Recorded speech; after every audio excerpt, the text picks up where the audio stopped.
అందరికీ నమస్తే. నేను Vijaya. Welcome to voice of Vijayalakshmi.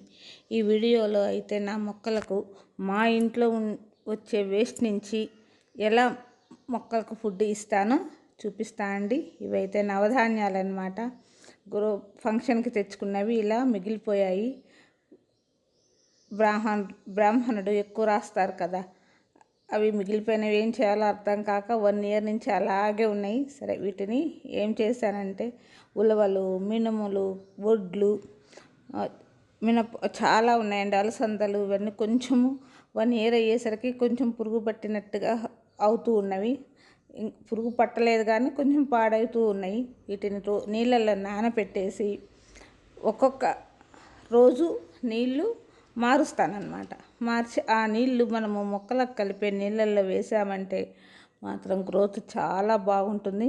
కాకపోతే ఇవి రోజు వాటర్ మార్చకపోతే స్మెల్ వస్తాయి అన్నమాట. మినపప్పు ఉంటుంది కాబట్టి ఒక 4-5 రోజులు ఇలా పోసి తర్వాత మనం చేసే కంపోస్ట్లో వేస్తే సరిపోతుంది. ఇక అలాగే వేసాము అంటే మొలకలు వస్తాయి కదా, అందుకని నేను ఇలా చేశానన్నమాట. ఇవైతే నందివర్ధనం అండి, పూజకు బాగానే. ఇవైతే రోజు వీడియో తీయము, రోజు కోస్తూ ఉంటాం కాబట్టి ఎంత ఫ్రెష్గా ఉన్నాయో చూసారా. మార్నింగ్, ఇది ఎర్లీ మార్నింగ్ తీస్తున్న వీడియో అన్నమాట. ఇవి ఏ రోజు ఆ రోజు కోసేసి పూజకు పెట్టేస్తాము.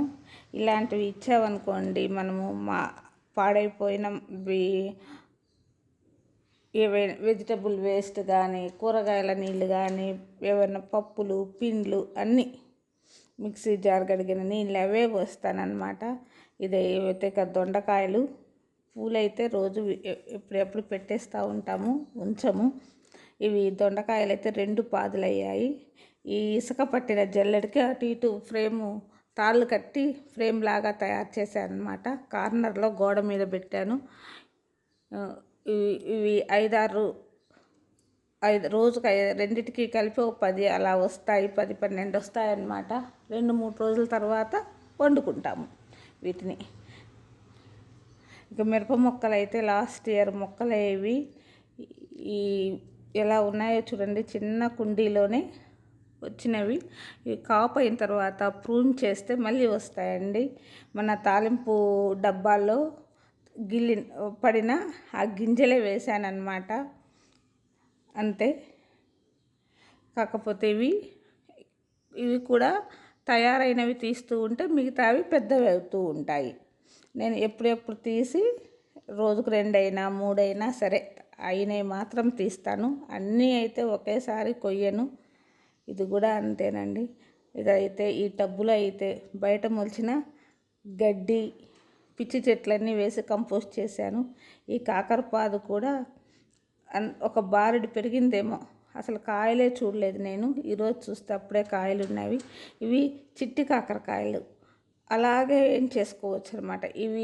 ఈ రుచి కూడా చాలా ఎక్కువ ఉంటుంది, చాలా బాగుంటుంది ఈ రుచి. పెద్ద కాకరకాయల కన్నా ఈ కాకరకాయల రుచి అయితే చాలా బాగుంటుంది. మేము పండించింది కొంచెమైనా సరే దాన్ని ఎలా వండుకోవాలో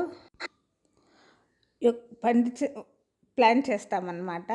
అంటే ఇప్పుడు పచ్చిమిరపకాయలు వచ్చాయనుకోండి, మాకు ముందుగా అవి ఉడికించకుండా పచ్చిగా చేసుకునే పల్లీల చట్నీ, పుట్నాల చట్నీ, దోశలకు చట్నీలు చేసుకుంటాం కదా, వాటిల్లో ఉడికించాం కాబట్టి దానికి వాడుకుంటాము. కెమికల్స్ లేనివి కాబట్టి ముందు వాటికి వాడుకున్నాక మిగతాయి ఉడికిచ్చే వాటిల్లో వేసుకుంటాం అన్నమాట. ఇది 2వ దొండకాయ, ఇది వచ్చేసి 2వ మొక్క అన్నమాట, దొండ చెట్టు. ఇది దీంట్లో నుంచి ఒక వేరు తీసి ఇంకో దాంట్లో పాతాను.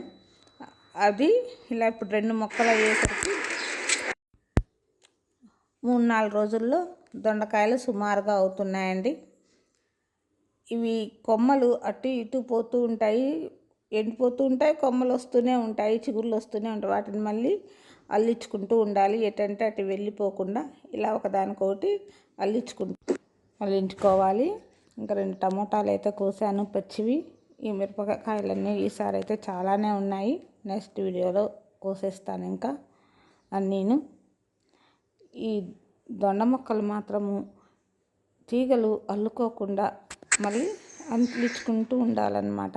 చూసారా మొత్తం ఎన్ని వచ్చాయో. మళ్ళీ నేను 2 రోజులకు ఇంకా దొండకాయలు వస్తాయి. ఇలా మనం కిచెన్ వేస్ట్ తోటి పండించుకుంటూ ఉంటే ఎంతో తృప్తిగా ఉంటుందండి. కాకరకాయలతోటైతే ఇంకా 2 కాయలు వస్తాయి కదా రేపు, అవి ఇవి కలిపి దప్పలం పెట్టేసుకుంటామన్నమాట పులుసుకి. అలా ప్లాన్ చేసుకుంటాము.